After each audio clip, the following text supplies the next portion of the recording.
If she touches someone, they die. It gets a lot more deeper than that. A lot of things change, a lot of plot twists. My last warning, I'm not gonna say it again.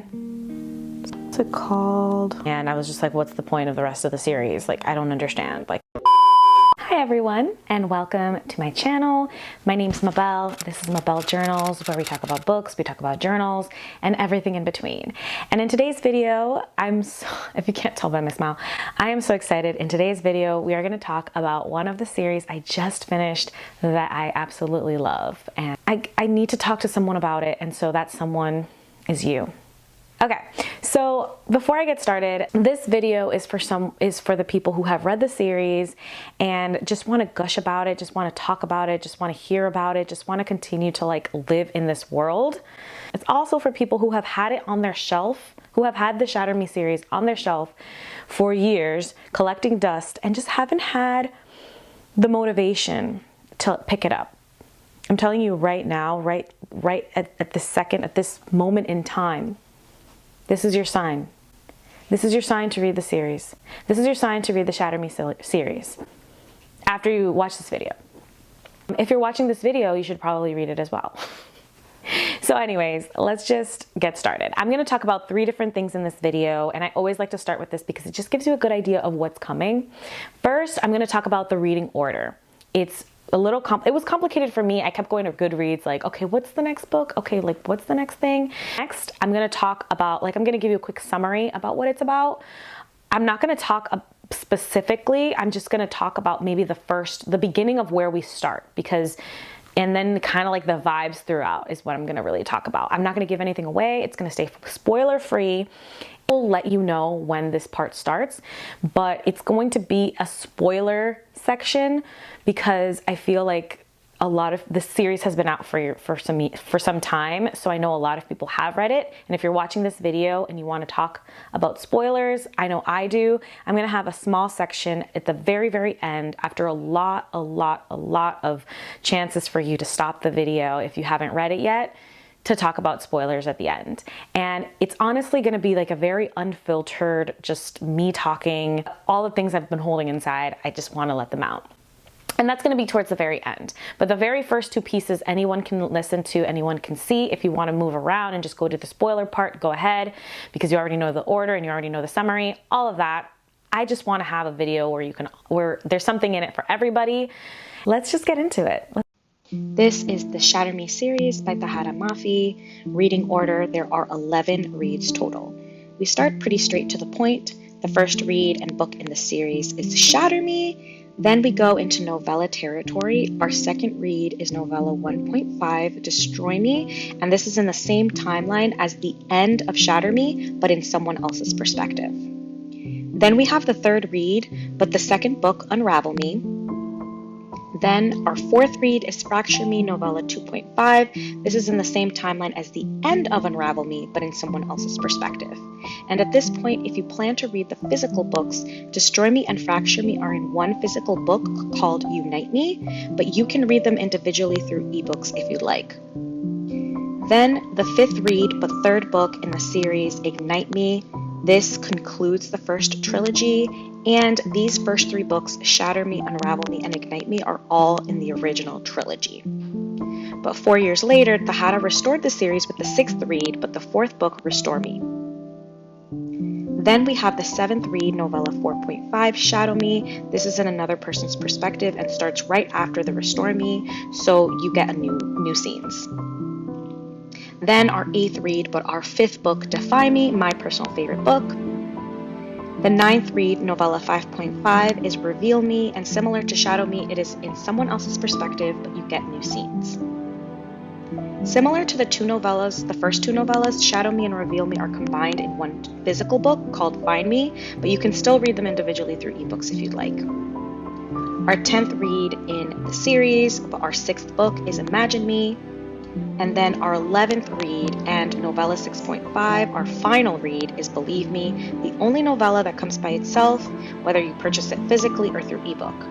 And this successfully ends the series. Here is the reading order all in one page, what it looks like if you read the novellas separately through ebooks. It's Shatter Me, Destroy Me, Unravel Me, Fracture Me, Ignite Me, Restore Me, Shadow Me, Defy Me, Reveal Me, Imagine Me, Believe Me.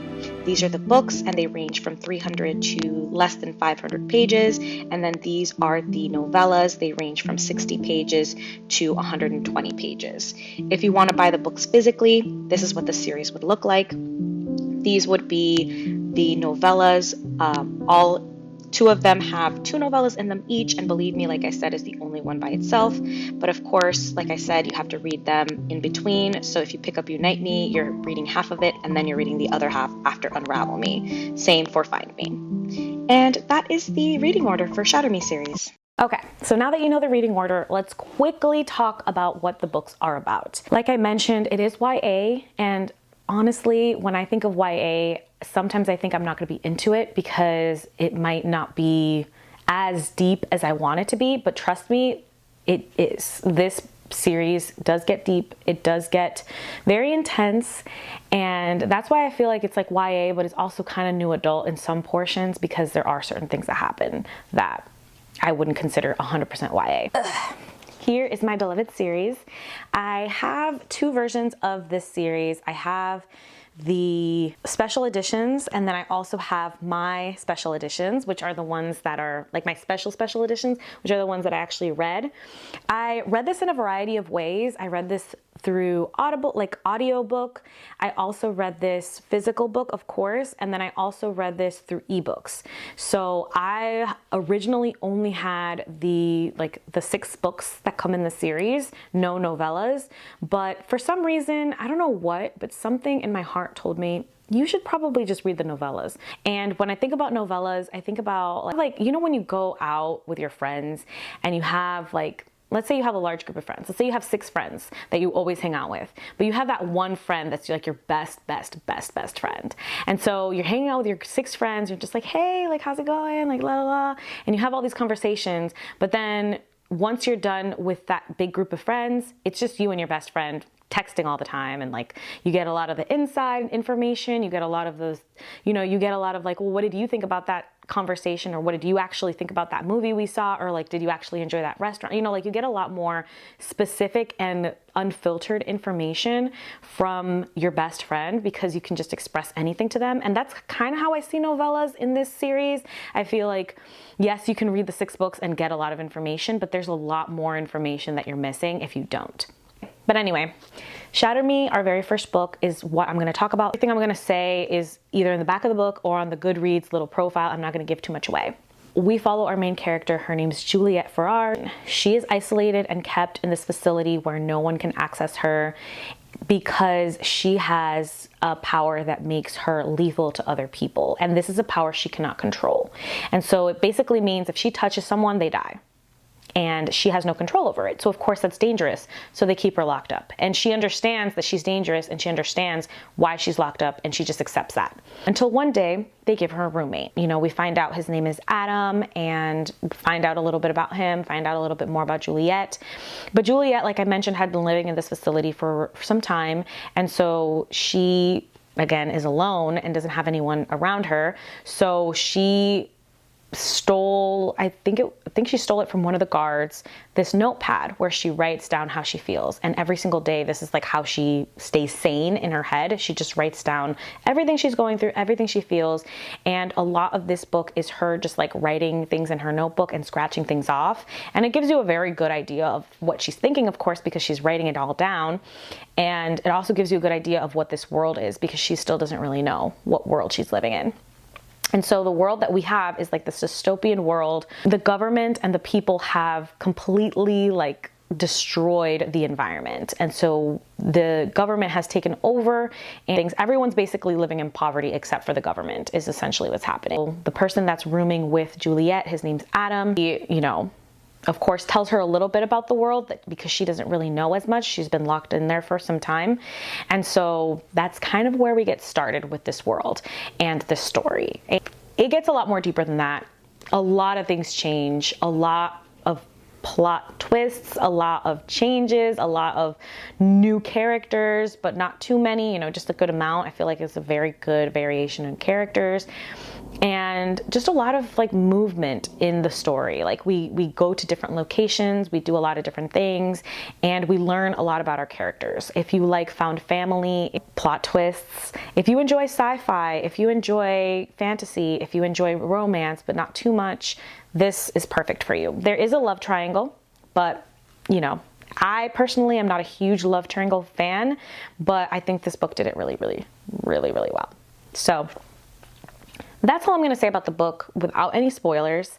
I think that if you enjoy a series and you think, oh, it's so long, like I'm never going to finish it, this is a series you can finish in a week. If you really put your mind to it, you can finish this in a week, in a month. It took me some time because I was reading obviously other books at once, but this is very easily readable. It's very entertaining, and again, I really enjoyed it. I 100% recommend the novellas. I'm not going to say it again, I promise, but I definitely recommend the novellas. So, yeah. All right, so we have reached the point where I have to tell you that if you have not read this series, please stop watching. Pause the video, read the books, come back, we'll talk about it, but I don't want to give anything away. I don't want to ruin it for you because I had an amazing experience reading this book and I had absolutely no idea what it was about. I was questioning what all these eyes are, whose eyes these belong to. I still don't really know, but I'm just making inferences in my head that I do, but I definitely recommend that you read the series and come back and read the rest of it. And come back and watch the rest of this video. This is my last warning. I'm not going to say it again. Stop the video if you haven't watched the series. Spoilers ahead. Spoilers are coming. Stop this video. Spoilers are coming. My last warning. Okay, so hopefully if you have not read the series, you have left because I don't want to, again, ruin this amazing series for you. But for those of you who have already read the series, I know. It's taken me a while to be here, but here I am. So let's start with the first one, Shatter Me. What I loved about this, what I didn't like. Let's talk about it. Okay, so again, these are all unfiltered thoughts. I'm literally just talking about what I remember. I remember looking at the series and thinking it has to be a person, like I already imagined myself not loving the main character, because usually when there's a lot of books like this, it usually means that the main character is insufferable. For some parts, they make terrible decisions, and that's why we have such a long series. But Julia is actually pretty interesting throughout. But in the very, very first book, I feel like she is the most unlike herself she is in the whole entire series. Juliet is very kind, and I feel like that's very important to, like a very important theme that we get in the very first book. Like when Adam moves in, her priority is to keep that person safe. She doesn't want to hurt that person. She knows that if that person touches her, that she, you know, that something bad will happen. And so I think that that's super powerful of a theme to get right away, to know her kindness immediately. And I think Tahereh Mafi does a really good job of keeping that theme throughout, because she's always been super caring, with certain exceptions, and we'll get to that. But of course, the very first book, I think I hated Warner. Like the minute he stepped in, I'm like, who is this guy? But then towards the end of the book, I was just like, it's a little weird how obsessive he is. Like, why is he so obsessed with this girl? He doesn't even know her. And so it was just weird. And I'm just like, did he stalk her? Like, you know, all of that. Like, all of these thoughts were in my head. And I think at the end of this, we find out that he takes her notebook. Anyway, I think this was a very good start, but I feel like there was so much information that wasn't expressed in this book that I needed to know more. And so I gave this a 3-star, but a solid 3-star. Like, it was a good 3-star. I felt very inclined to continue the series. 1, because I already had it, and 2, because I felt like it was definitely needed. And then when we get to Destroy Me, I think that this is where everything clicked for me. And that this is why I always recommend the novellas, because in Destroy Me, we get Warner's perspective, and Warner in Shatter Me is insufferable. He's just obsessed. He's just crazy. Nothing he does makes any sense. So we don't understand his purpose. We don't understand what mission he has. We don't understand like why he's making these decisions. And it's not until I read Destroy Me that I'm just like, his father. This father of his just damaged his son to the point where he doesn't even know what life is. And we're lucky that Warner's the way that he is and not any worse, because his dad really did a number on him. But I was very thankful that I started the series reading the novellas, because I don't think I could have gone back and added that, you know, that perspective of him early on in the game. Like, I don't think I could have done that. Anyway, Unravel Me. I feel like this is the book I remember the least. I feel like it's the least memorable for me because I forget what the places where they end up in. What's it called? People who have escaped, like the reestablishment and the, you know, the government and whatever, all those people end up in this place. And she discovers that there's a lot of other people that have gifts just like her, but different. And so Castle, who like is the, you know, let's just call him the leader in this area. He's the one that governs everything here. He wants to help Juliet better understand her power, better understand who she is, better understand how to control it. And again, there's other people with powers that help her kind of figure out, you know, how to control it and how to like limit it. And so I don't remember too much of this one because, again, that's all I remember. I feel like that's the most important thing. But of course, Adam is the person who takes her out and brings her here along with Kenji, who Kenji, if you didn't already know, is my favorite character. Initially, I was just like, who is this guy? What is he doing? You know, but then little by little, like I just laughed at everything he said. And I was so adorable, so cute, and just totally like, just like the humor that I needed in this story, because it felt very dry for like the very beginning. And then once he jumped in, I was just like, yeah. Okay. Certain things he says are not appropriate, but I just think it's funny. And I think that it's, you know, part of what makes the story so much more appealing to me, because it definitely feels more real. Having like that guy that just, you know, says what's on his mind all the time, basically. What's cool about this one is that we get a better understanding of Juliet's power. We get a better understanding of Adam's power and why he could touch her. And when she escapes Warner and we realize that Warner touched her and she realizes that Warner can touch her too, along with Adam, it was like very weird. And so all of that is super interesting. Then we get Fracture Me, which is my least favorite of all. This is Adam's perspective. I've already hated Adam because he just seems super selfish and doesn't want to let Juliet be who she is. And yeah, that's all I'm going to say about Fracture Me. I definitely did not enjoy it as much as all the other books. And I think it's still an important perspective to get, but if you're going to skip a novella, that's definitely the one I would skip. But I just wasn't interested in listening to Adam talk and talk and talk. Whenever he came up in Unravel Me, I was like, ugh. So I was happy when this book was over. And then when I realized that the next book was about him, I was just like, luckily it's the shortest book. It was only 72 pages. Ignite Me, the best one of all of the ones we've read so far. I think that this definitely brings things into perspective. I think I really, really believed that she killed Anderson in this one. And I was just like, what's the point of the rest of the series? Like, I don't understand. Like, where are we going here? Like, what's going to happen? Like, why are there more books? Like, this just ended it really, really well. I felt like Juliet's bravery, Juliet's selflessness in Unravel Me. That's what I was going to say about Unravel Me. In Unravel Me, she was super selfish in a lot of the things that she did. And she didn't let Kenji, like, reveal how he felt and who he was. And it was just all about me, me, me, me, me. Like, nobody likes me. Like, blah, blah, blah. And so when Kenji kind of just, like, splurted out, like, how selfish she was being, that's kind of like what brought her to be a little bit more herself and more better of a person. And so in Ignite Me, a lot of that showed, because she sacrificed herself and ended up deciding, hey, I'm going to be the Madame Commander, the Supreme Commander, instead of Anderson. And so she killed him and la-di-da-di-da. Then in Restore Me, again, I thought this was really good because we realized that Anderson is not dead. He is alive. He ends up killing Warner's grandfather, which that made me really sad. I didn't really understand why that happened, but it was kind of like a shock when I realized that happened. Did that happen in this one, or was it in another one? Did that happen in Defy Me? Or did that happen in this one? The point is, I thought it was interesting that we got this perspective of all of the other sectors.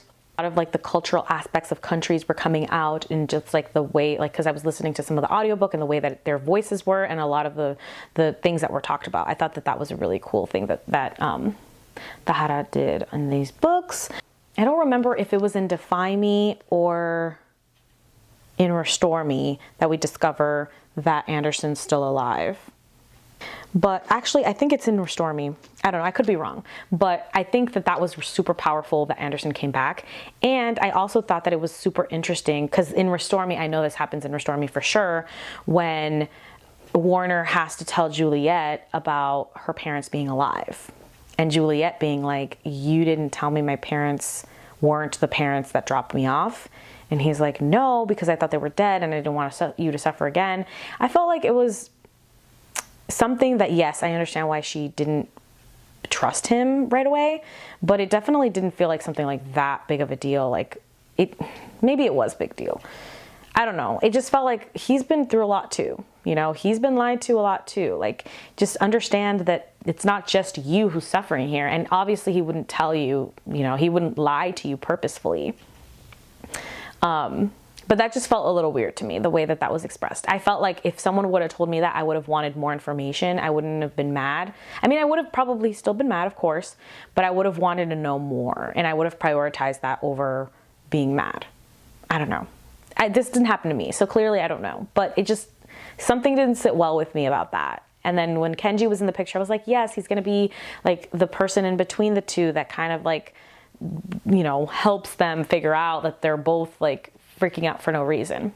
But he wasn't. Anyway, Juliet's taken away, and we discover that Juliet is not Juliet. Juliet is Ella. And Ella has a sister, Emmeline.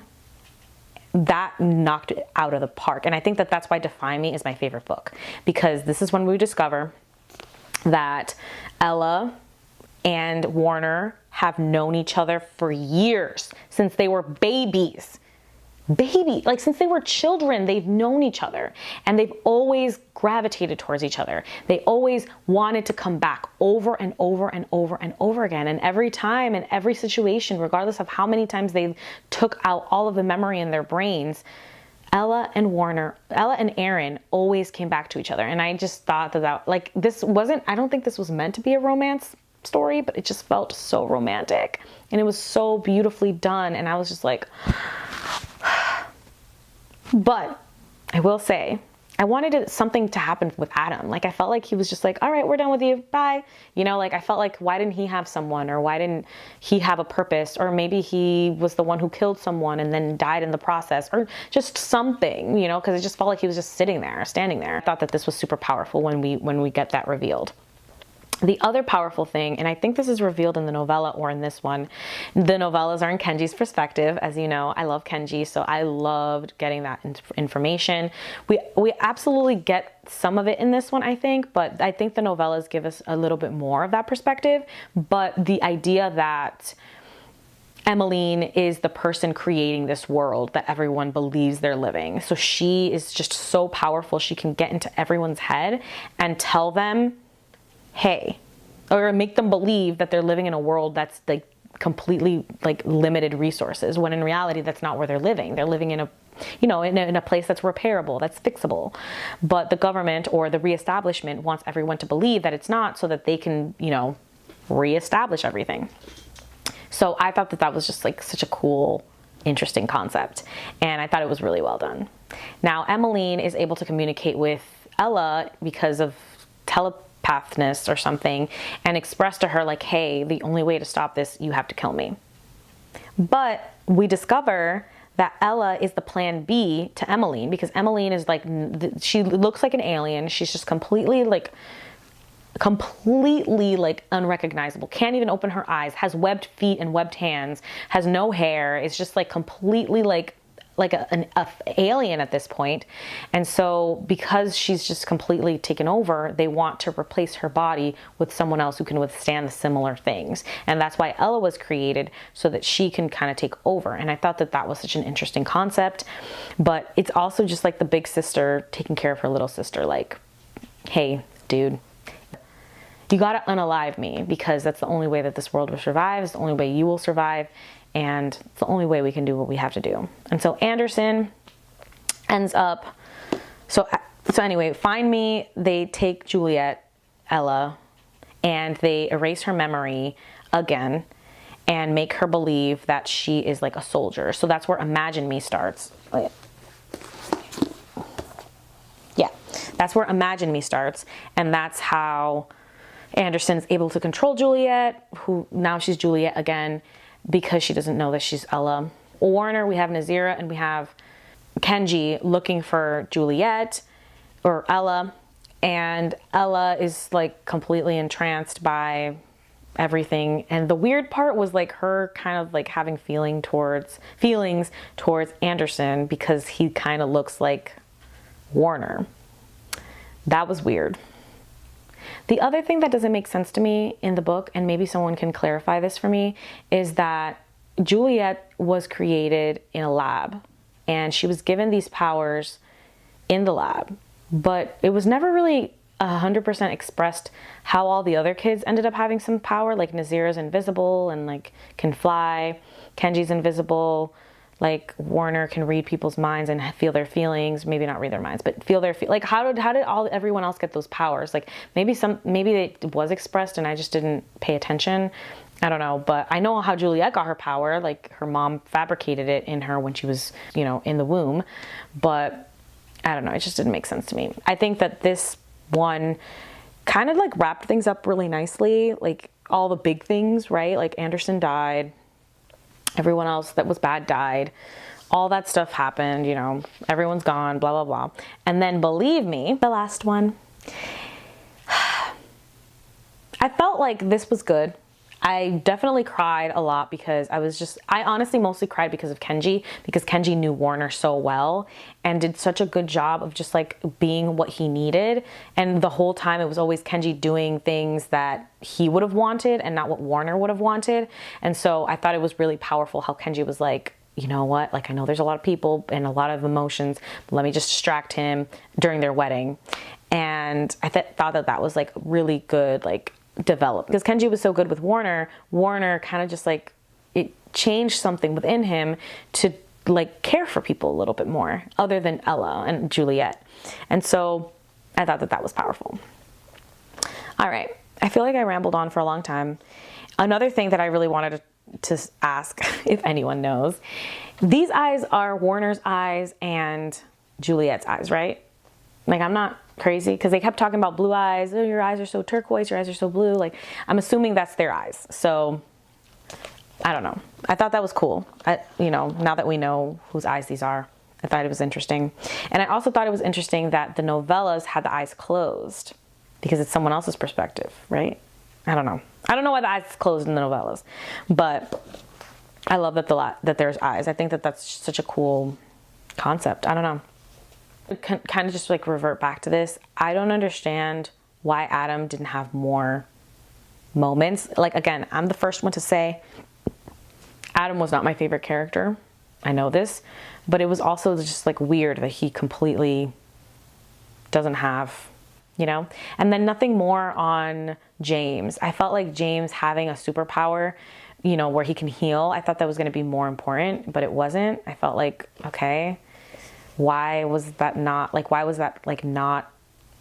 talked about more? It could have done a lot more there. And then this idea of Ella to Kenji, the fact that Juliet to Kenji, because she was Juliet at the time, Juliet being like this amazing person all the time, that wasn't really true, because Kenji himself said that Ella or Juliet wasn't a nice person in the very beginning. She only cared about herself.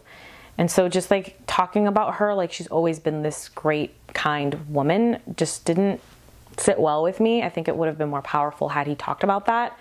And it would have done a better job of connecting like the first 3 books to the rest of the series. But overall, I thought it was good. I didn't talk about my other ratings for the other books. I just talked about Shatter Me. But Shatter Me, I gave a 3-star. Destroy Me, I gave a 3-star. Unravel Me, I gave a 3.5 star, I think, or a 3-star. I don't remember. Fracture Me, I gave a 2-star after Fracture Me. Ignite Me, I gave a 4-star. Restore Me, I gave a 4-star. Shadow Me, I gave a 3-star. Defy Me, I gave a 5-star. That was my favorite book. Reveal Me, I gave a 3-star. And Imagine Me, I gave a 4-star. And Believe Me, I gave a 4-star as well. So that's all of that. Okay, so that concludes this video. I hope y'all enjoyed. I don't normally talk about a full series, but if this is something that you really enjoyed, I kind of want to do a series where I actually read the series throughout and then talk about it at the end. So if that's something that you're interested in, please let me know in the comments. I'm probably going to do it anyway, but I really want to hear if you guys think that's interesting and if there's anything I should include in there. And yeah, I think that concludes this video. I hope y'all enjoyed. Thank you for sticking through to the end, and I hope that this, I don't know, filled something within you like it did for me. Again, like I said, I just love talking about things that I love, and I really loved this series. I think that it was flawed in some spots, of course, like I mentioned, but overall, it definitely has my heart, and I'm just so happy that I was able to talk to you all about it. Leave your thoughts below, what you think about the series. Have you read it? Have you not? Hopefully you have if you're here till the very end, but let me know what your thoughts are on the series, and if you stay till the very end, please leave an eye emoji. I've been waiting to do this. Please leave an eye emoji so that I know you stayed to the end and I can thank you. And yeah, that concludes this video. I will see you all on the next one.